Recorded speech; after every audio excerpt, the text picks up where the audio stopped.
Ini adalah pembantaian binatang buas yang jarang terlihat. Hukum rimba sangat kejam. Ini karena jumlah binatang buas di wilayah Nagatirani tidak banyak. Pada saat yang sama, tidak ada binatang buas yang kuat seperti Raja Binatang Buas.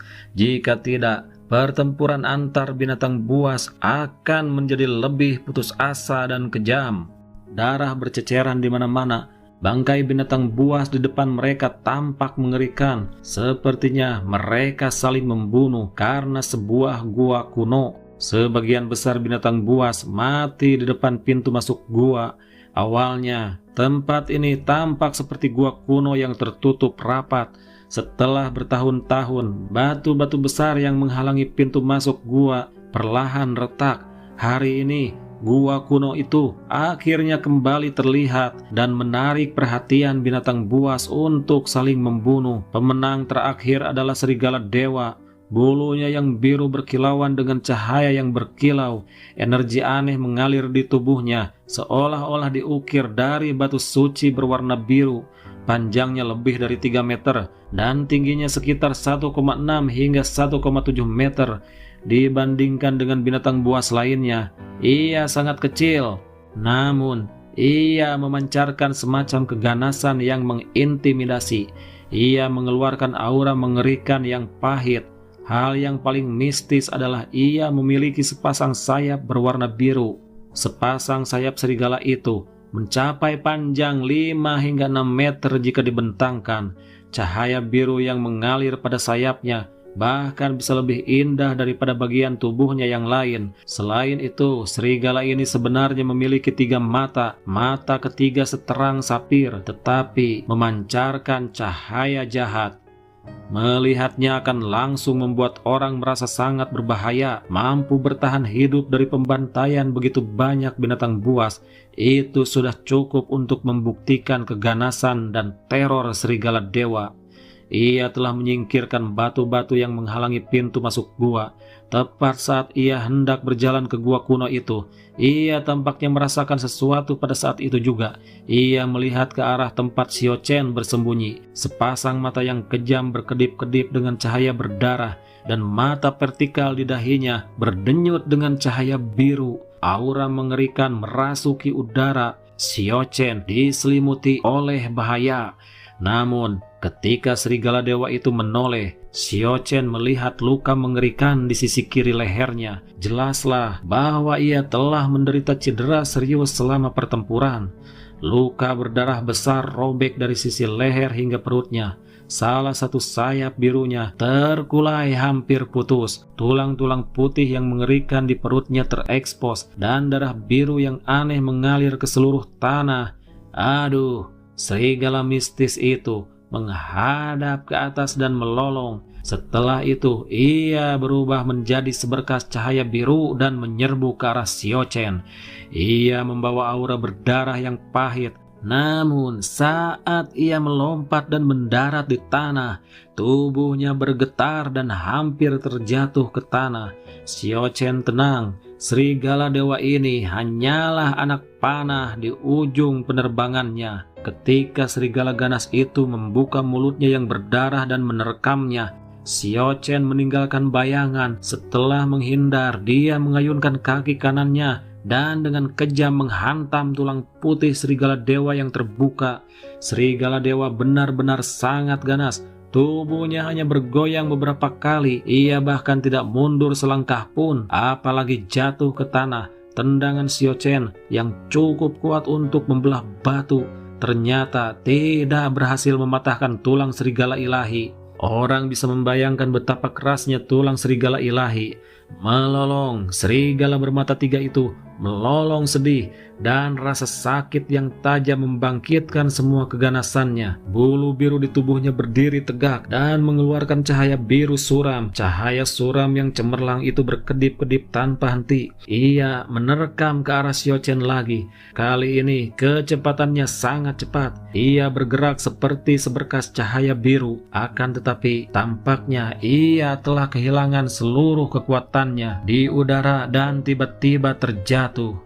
Itu benar-benar anak panah yang sudah hampir habis. Setelah cahaya terakhir matahari terbenam, ia bahkan punya waktu untuk menunjukkan kekuatannya, karena ia tidak dapat bertahan lebih lama lagi. Ia memuntahkan hati biru yang hancur dari mulutnya. Namun, Xiao Chen diam-diam merasakan khawatir. Jika serigala dewa tidak terluka parah, dia tidak akan mampu menghadapinya. Melihat hutan yang diwarnai merah oleh darah, serta mayat-mayat binatang buas, serta kabut berdarah yang melayang, Xiao Chen berjalan menuju pintu masuk gua kuno di depannya. Dia ingin melihat rahasia macam apa yang tersembunyi di gua kuno yang diperebutkan oleh begitu banyak binatang buas. Bagian dalam gua kuno itu sangat luas dan besar.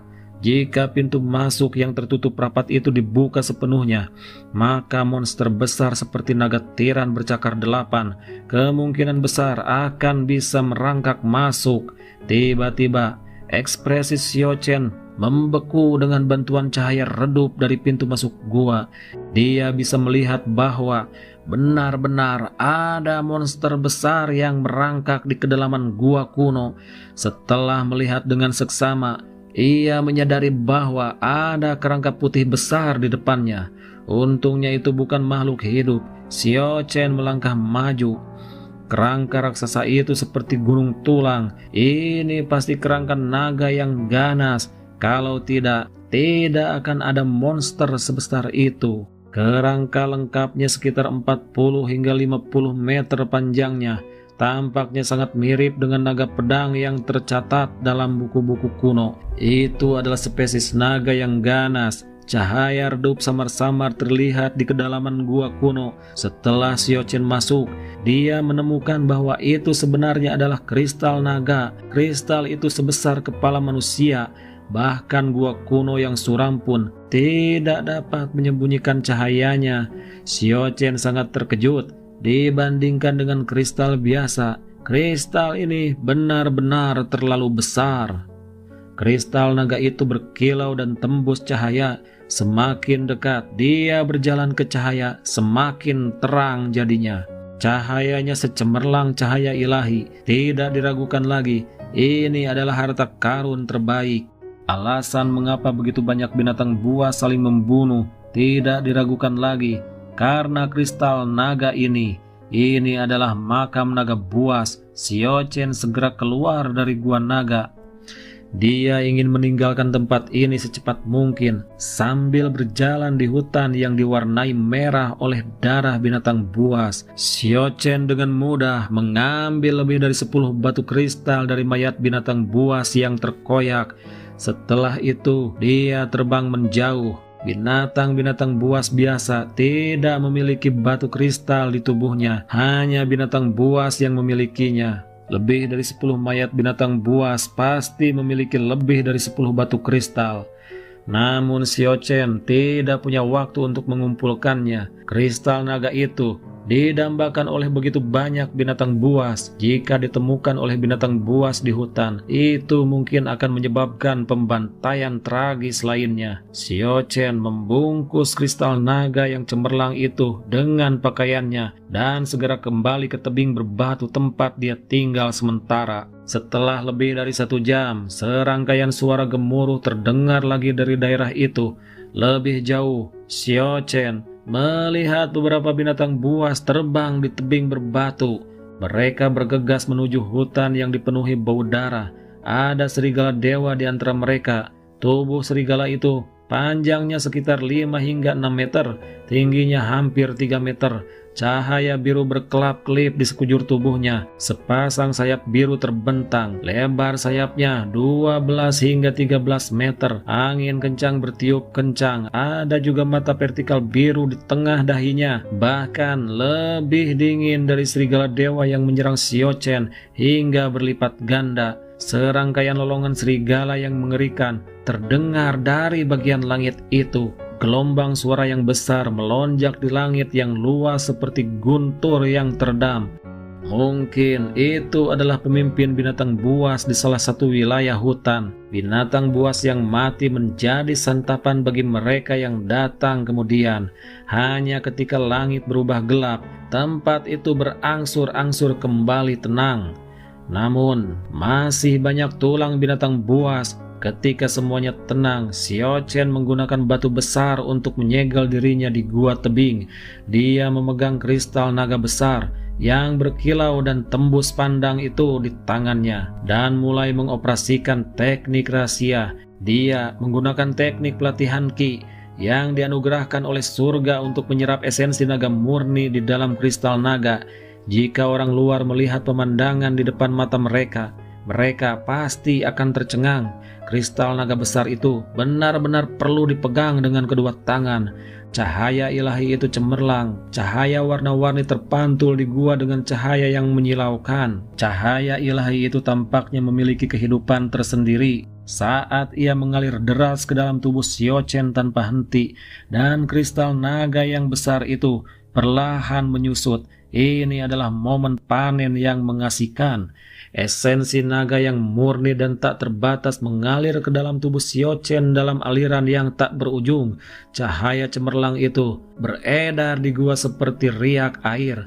Pada akhirnya semuanya menyatu ke dalam tubuh Xiao Chen. Setelah satu malam, kristal naga itu menyusut lebih dari setengahnya, dan Xiao Chen sudah diselimuti oleh cahaya warna-warni yang pekat. Menjelang siang, kristal naga itu telah menyusut seukuran kepalan tangan. Cahaya warna-warni itu menerangi seluruh gua dengan terang. Setelah 2 jam berikutnya, kristal naga itu telah menyusut seukuran telur merpati. Kristal itu telah menjadi mutiara yang berkilauan dan tembus cahaya. Baru sekarang Xiao Chen berhenti dan membuka matanya. Seperti yang diharapkan, esensi naga yang besar telah berkumpul di titik akupuntur Bukit Sang di kaki lainnya. Hanya ketika kristal naga hampir habis, titik akupuntur ini akhirnya menjadi jenuh.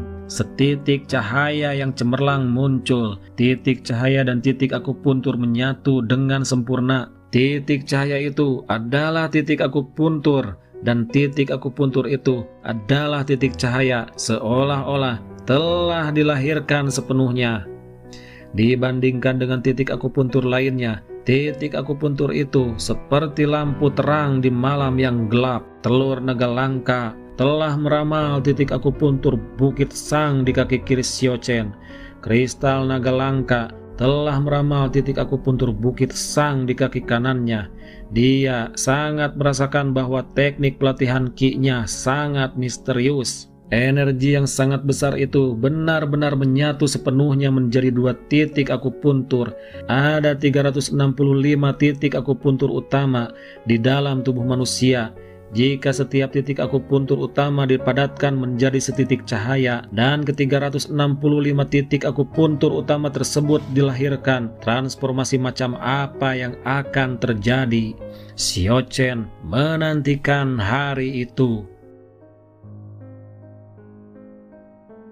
Xiao Chen memurnikan kristal naga langka. Saripati naga yang tak terbatas, hampir semuanya terkondensasi ke titik akupuntur Sanghil di kaki kanannya. Hanya sebagian kecil saripati naga yang menyatu dengan tubuhnya yang terluka. Meskipun begitu, luka-lukanya masih jauh lebih baik.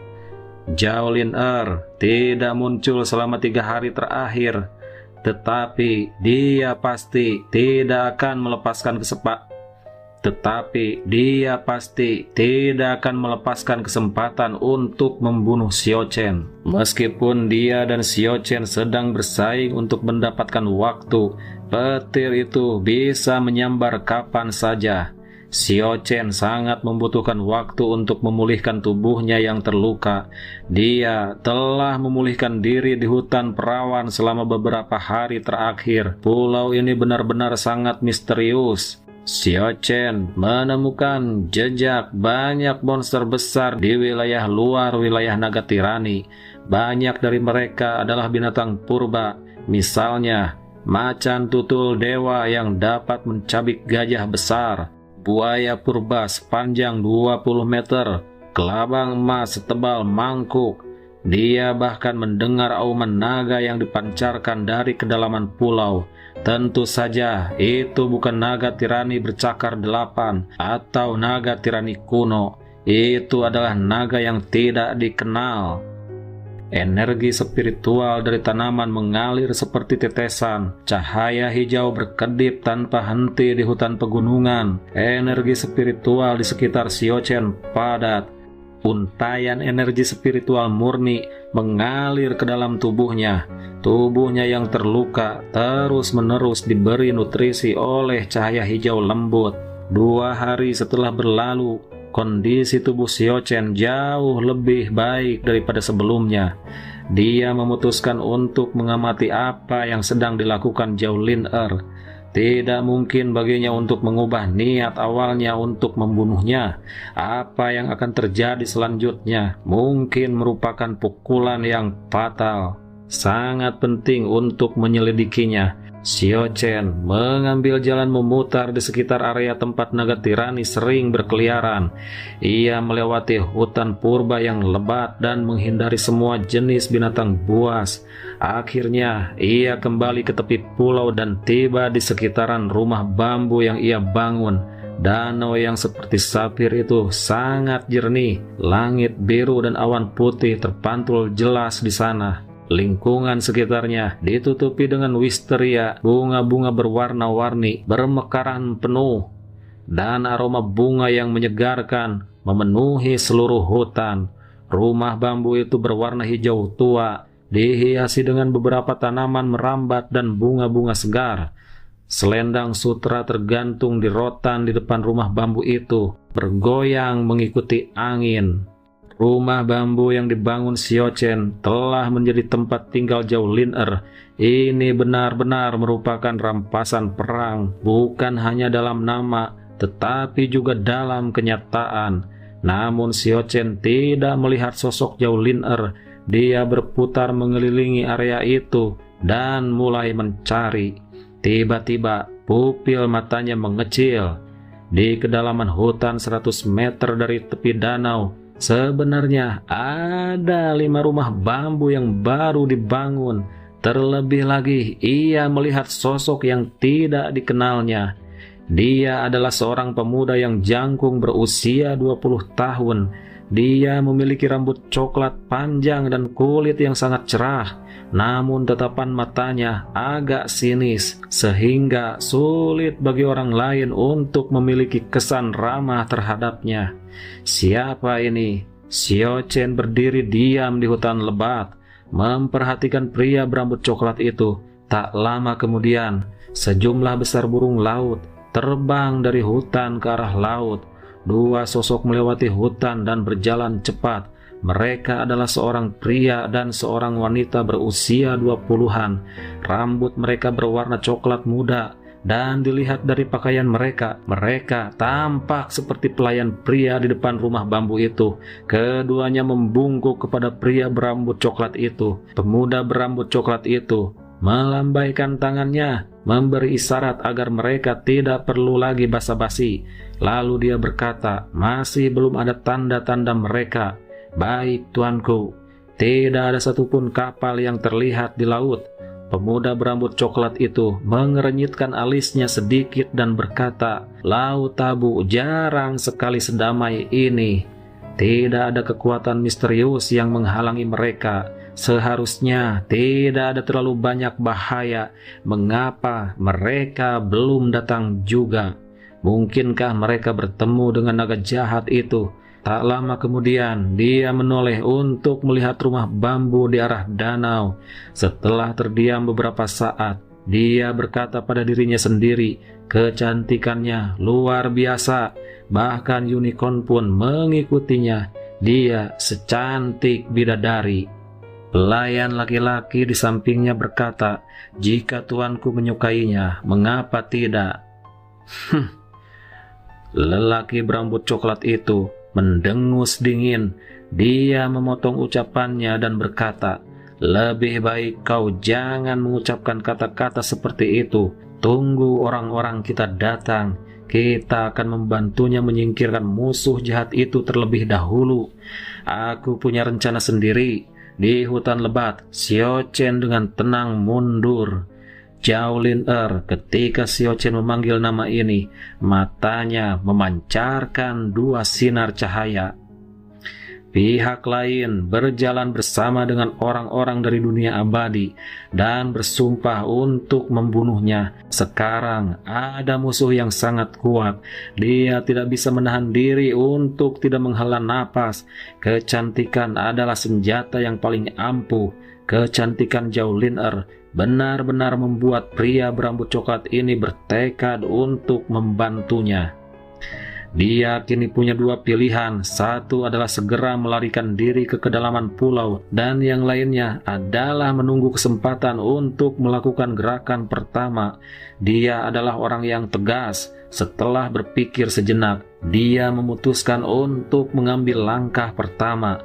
Dia ingin melemahkan kekuatan pihak lain terlebih dahulu, sehingga dia tidak akan dipaksa ke posisi yang lebih pasif saat bala bantuan mereka tiba. Xiao Chen mengamati keadaan sekelilingnya dengan seksama. Dia menemukan ada 3 orang bersembunyi di sekitar rumah bambu yang baru dibangun, melindungi keselamatan pria berambut coklat itu. Tak lama kemudian, Xiao Chen menemukan 3 orang lagi di kebun kelapa di tepi pantai.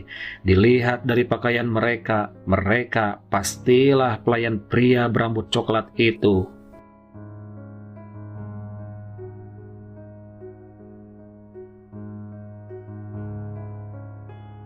Setelah mengamati daerah di tepi pulau berulang kali, Xiao Chen memutuskan untuk bergerak. Kebun kelapa di tepi pantai itu rimbun dan hijau. Ketiganya menempati satu sisi masing-masing. Jarak di antara mereka lebih dari 500 meter. Xiao Chen diam-diam mendekati salah satu dari mereka. Di hutan lebat, dia tidak memegang senjata di tangannya, tetapi dia sendiri adalah senjata terbaik. Kilatan dingin muncul, dia mengerahkan jarinya ke arahnya. Darah berceceran di mana-mana. Xiao Chen terlempar mundur. Tenggorokan salah satu pelayan berambut coklat putus, dan dia terjatuh ke tanah. Jika dia tidak membunuh musuh, maka dia akan dibunuh oleh musuh. Hanya dengan membunuh dengan tegas, dia bisa bertahan hidup. Xiao Chen mulai mendekati target kedua, tetapi ketika dia masih berjarak 7 meter, sebuah kelapa matang jatuh ke tanah berpasir dengan suara plop, menyebabkan petugas itu menoleh untuk melihat. Xiao Chen segera meningkatkan kecepatannya hingga batas maksimal, lalu dia melesat ke langit, memutar pinggangnya dan mengayunkan kakinya di udara, menyapu arah tenggorokan lawan. Semua itu terjadi secepat kilat. Petugas itu dapat dikatakan cukup waspada. Dia tidak panik karena situasi yang tiba-tiba itu. Dia mundur dengan cepat berdasarkan naluri, dan di saat yang sama dia menekuk lengannya untuk melindungi dirinya. Ledakan! Kaki kanan Xiao Chen terasa seberat 10.000 kg dan langsung menghancurkan lengan petugas berambut coklat itu. Meskipun terasa sakit yang tajam membuat raut wajahnya berkerut, kesadarannya masih jernih dan dia segera berteriak minta tolong. Telapak tangan kanan Xiao Chen berkilau dengan cahaya ilahi, bagaikan bilah pedang surgawi yang membelah kehampaan. Bersamaan dengan kilatan cahaya yang menyilaukan itu, kepala pelayan berambut coklat itu terbang secara diagonal, membawa serta sejumlah besar darah. Xiao Chen mundur seolah-olah dia sedang terbang. Teriak petugas yang baru saja keluar dari mulutnya tenggelam oleh suara ombak. Mayat tanpa kepala itu menyemburkan darah dengan keras dan jatuh ke tanah berpasir. Bau darah memenuhi hutan. Xiao Chen telah menghilang tanpa jejak. Sebenarnya pelayan ini tidak lemah, tetapi Xiao Chen telah menggunakan metode secepat kilat untuk membunuh. Dia tidak bisa memberi pihak lain kesempatan untuk mengejar. Dari situasi pertukaran sebelumnya, kekuatan di belakangnya tampaknya tidak mudah untuk dihadapi.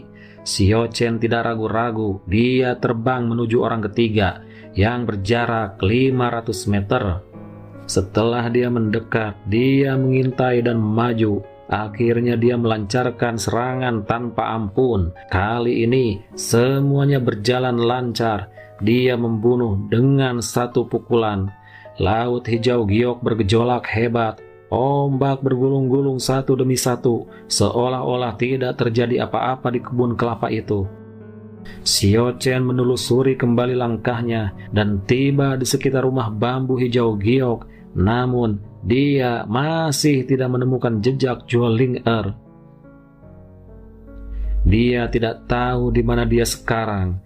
Lelaki berambut coklat yang menyeramkan itu sudah memasuki rumah bambu itu.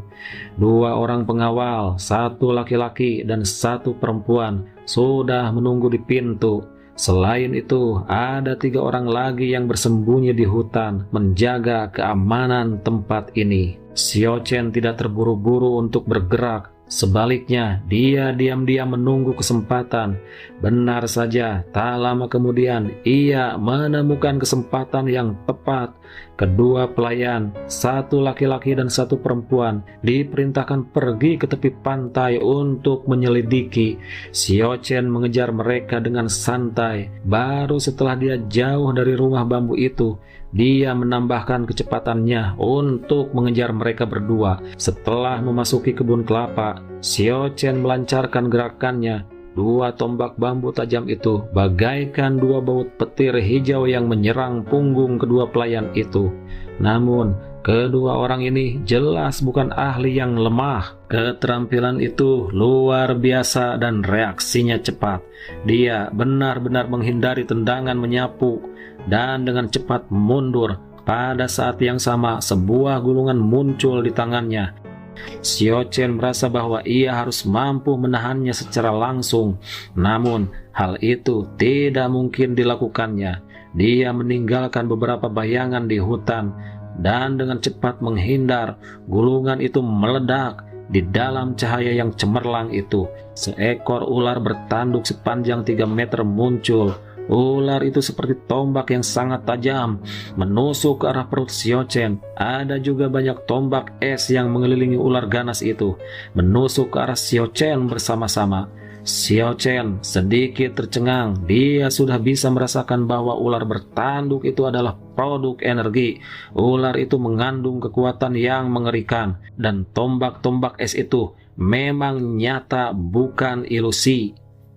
Hal ini membuatnya sedikit bingung. Sebuah gulungan ternyata mampu menembakkan begitu banyak senjata pembunuh. Sungguh aneh. Xiao Chen berganti posisi. Tubuhnya memancarkan cahaya redup. Dia meninggalkan bayangan di posisi aslinya dan menghindar dengan kecepatan kilat. Ular bertanduk dan tombak es itu satu persatu gagal mengenai sasaran. Pada akhirnya semuanya jatuh ke tanah. Tombak es sepanjang 2 meter itu semuanya tertancap di pasir, dan ular bertanduk itu langsung meledakkan lubang sedalam 2 meter. Seorang pembantu itu berteriak keras, namun suaranya sama sekali tidak terdengar oleh suara ombak. Tidak ada yang perlu dikatakan, Xiao Chen langsung memaksa masuk. Wanita itu berbalik untuk melarikan diri, tetapi pada akhirnya dia dipaku ke pantai oleh Xiao Chen dengan tombak bambu. Darahnya mewarnai pantai menjadi merah.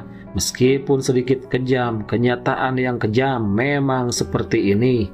Hanya dengan membunuh musuh, seorang dapat melindungi dirinya sendiri.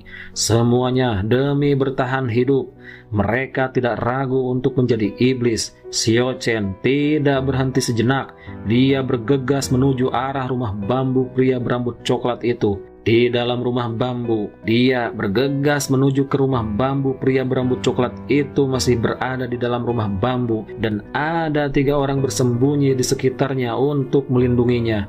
Xiao Chen bergerak diam-diam. Ia berencana untuk menyingkirkan 3 orang yang bersembunyi dalam kegelapan satu persatu, dan akhirnya berurusan dengan pemuda berambut coklat itu. Ia tiba di belakang salah satu pria tanpa bersuara. Namun, tepat pada saat itu, pria yang bersembunyi itu tampaknya merasakan sesuatu. Ia mengucapkan serangkaian suku kata yang mendesak dan aneh.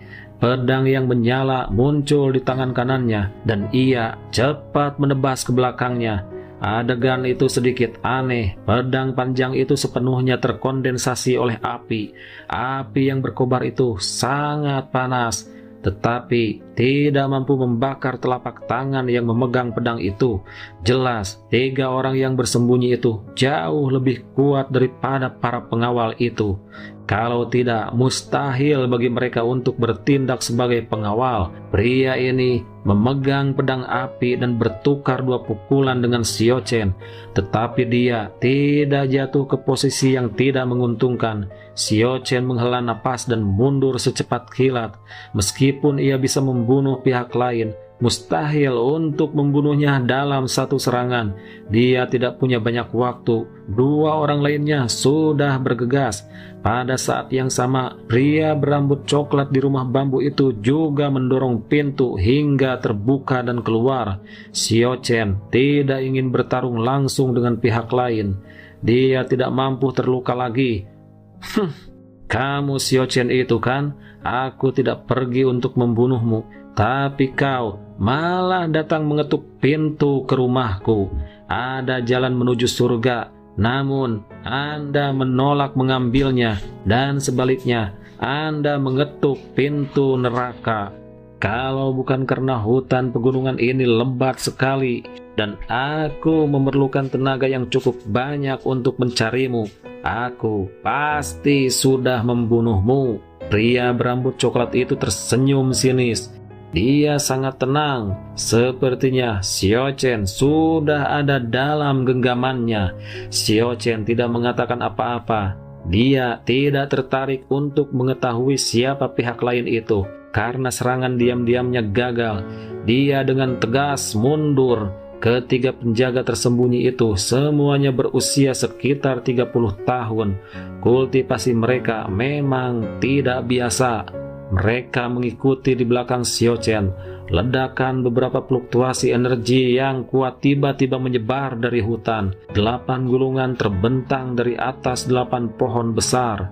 Mereka mengelilingi rumah bambu hijau jamrud dari 8 arah yang berbeda. Meskipun mereka tidak meledak, mereka masih menghalangi jalan Xiao Chen. Meskipun aku tidak menyangka kau akan melakukan serangan balik, bagaimana kediamanku bisa dimasuki dan keluar dengan begitu mudahnya? Tatapan laki berambut coklat itu sinis dan ekspresinya dingin. 8 gulungan itu seperti 8 pintu gelap yang mengarah ke dunia lain. Gulungan-gulungan itu diselimuti kabut hitam sehingga mustahil bagi orang untuk melihat melaluinya. Xiao Chen tidak keluar dari pengepungan dengan gegabah. Dia sangat menyadari betapa menakutkannya gulungan-gulungan yang tidak diketahui itu. Dia menandang cabang pohon yang layu di tanah dan menembakkannya ke salah satu gulungan itu. Pria berambut coklat itu tampaknya mampu mengendalikan gulungan-gulungan ini. Ia mengucapkan suku kata aneh dari mulutnya, dan pada saat yang sama tangannya bergerak dalam lintasan yang aneh. Gulungan yang terbuka itu benar-benar menghindari dahan yang layu dengan kecepatan tinggi dan menyelimuti Xiao Chen. Xiao Chen mundur secepat kilat dan bergegas menuju 3 penjaga yang mengejarnya. Dia otomatis terkepung. Namun pria berambut coklat itu mencibir sambil mengendalikan gulungan itu agar jatuh. Dia tidak peduli bahwa bawahannya juga berada dalam jangkauan serangan. Xiao Chen tidak punya pilihan selain menerobos pengepungan ketiganya. Pada saat yang sama, ia meningkatkan kekuatannya hingga batas maksimal. Tubuhnya memancarkan cahaya redup. Lalu dia menggerakkan telapak tangannya dalam lintasan yang tak terlukiskan, mengaduk fluktuasi esensi yang hebat. Setelah teriakan keras, semua cabang dan batu kering di tanah melayang dan bergegas menuju gulungan di langit. Tentu saja serangannya tidak hanya ditujukan pada gulungan itu saja. 7 gulungan lainnya yang tidak bergerak juga berada dalam jangkauan serangan. Kulit pria berambut coklat itu tiba-tiba berubah. Dia tidak punya pilihan selain membiarkan gulungan yang membungkusnya meledak. Fluktuasi energi yang mengerikan menyebar. Seekor harimau putih sepanjang 5 meter yang sepenuhnya terkondensasi dari energi melesat ke langit dan menerkam ke arah Xiao Chen di bawah. Pada saat yang sama, puluhan bilah cahaya energi diluncurkan. Ketika merasakan fluktuasi energi yang mengerikan, Xiao Chen meningkatkan teknik gerakannya hingga batas maksimal. Menghindari serangan bahaya itu dengan jarak sehelai rambut, tanah bergetar hebat dan lubang sedalam 4 meter yang mengerikan muncul di tanah, menimbulkan asap dan debu tak berujung. Meskipun ketiga penjaga tidak terkena, mereka tetap terpental ke dalam debu akibat gempa susulan. Xiao Chen bahkan tidak menoleh ke arah belakang saat ia melesat menjauh dari area yang disegel oleh gulungan energi. Ketika asap dan debu menghilang, kulit lelaki berambut coklat itu berubah pucat saat dia berteriak keras, "Kejar!" Dia mengumpulkan 7 gulungan yang tersisa dan memimpin 3 penjaga untuk mengejar Xiao Chen. Pada saat yang sama, unicorn kecil yang tampak seperti diukir dari batu giok melangkah di puncak pohon dan muncul dari jauh sambil menggendong Zhao Lin Er. Xiao Chen merasa situasinya kritis. Fluktuasi mengerikan dari gulungan itu telah menarik musuh besar. Dia meninggalkan bayangan di hutan dan bergegas menuju hutan primitif kuno dengan kecepatan tinggi. Unicorn kecil itu melihat punggung Xiao Chen dan sepertinya tahu apa yang akan terjadi. Tiba-tiba ia berbalik dan membawa Zhao Lin Er ke tempat yang jauh. Lelaki berambut coklat itu sangat terkejut. Zhao Lin Er juga sangat terkejut. Unicorn kecil itu tidak menghiraukan perintahnya dan menggendongnya di atas pohon dengan kecepatan kilat. Sepertinya unicorn itu tidak ingin dia berkonflik dengan Xiao Chen. Malaikat kekaisaran tidak punya pilihan selain mencari kesempatan untuk meninggalkan unicorn. Xiao Chen yang mengambil inisiatif untuk muncul. Dia tidak ingin melepaskannya begitu saja. Kalau tidak, dia pasti sudah mulai membunuh Xiao Chen. Karena bala bantuan pria berambut coklat itu akan segera tiba.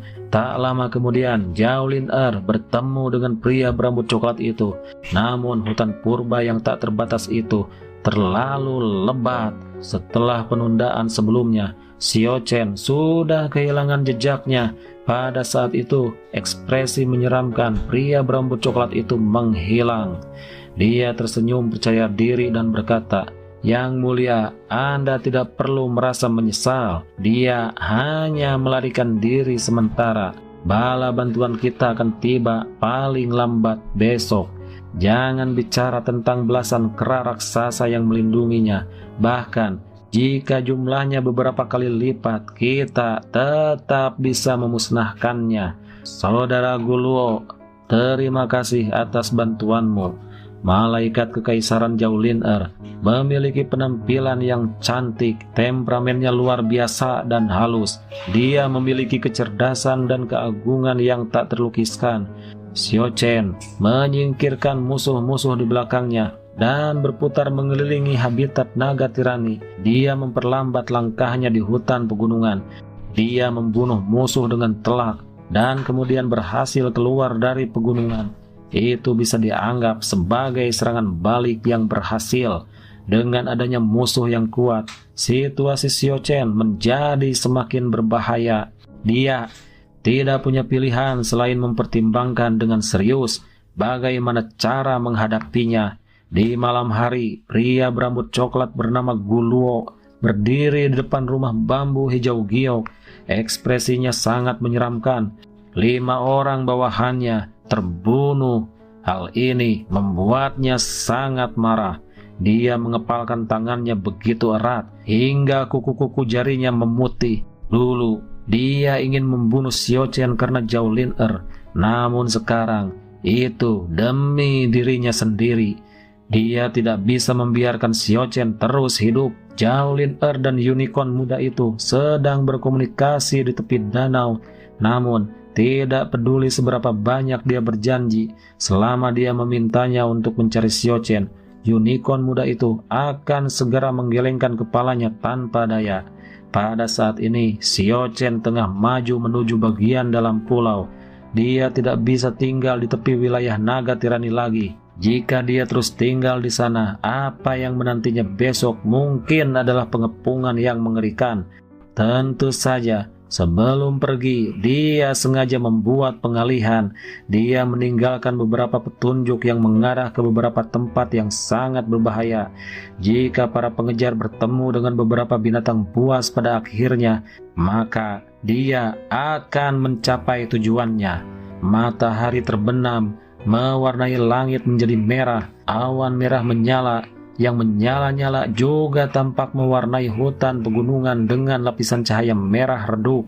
Raungan binatang buas bergema di hutan primitif yang tak berujung. Satu demi satu, binatang buas menakutkan dapat terlihat samar-samar di hutan pegunungan.